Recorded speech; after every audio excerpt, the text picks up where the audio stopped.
తమిళనాడు రాజకీయాల్లో ఇప్పుడు అందరి దృష్టి విజయ్పై పడింది. తమిళగ వెట్రి కజగం పార్టీ 108 సీట్లు గెలిచి సింగిల్ లార్జెస్ట్ పార్టీగా అవతరించింది తమిళనాడులో.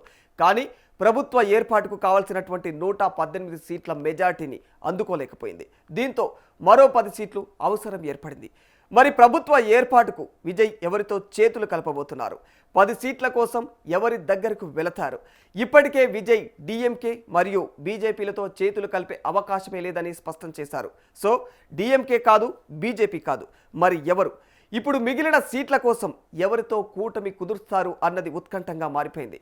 మొదటి సమీకరణంగా Congress, VCK, IUML, CPI, CPM పార్టీలతో కూటమి ఉండవచ్చని విశ్లేషకులు అంచనా వేస్తున్నారు.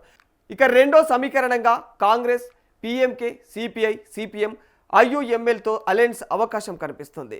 ఇక మూడో ఆప్షన్గా చూస్తే ఇక ఏఐఏడిఎంకేతో అయితే బీజేపీ లేకుండా కూటమి చేసే అవకాశం కూడా చర్చల్లో నడుస్తోంది. మొత్తానికి ఇప్పుడు విజయ్ ఏ నిర్ణయం తీసుకుంటారో అన్నది మాత్రం ఆసక్తికరంగా మారిపోయింది. మరి విజయ్ నెక్స్ట్ స్టెప్ ఏమిటి? ఎవరితో చేతులు కలిపే అవకాశం ఉంది? మీ ఒపీనియన్ ఏమిటో కామెంట్ రూపంలో తెలియజేయండి.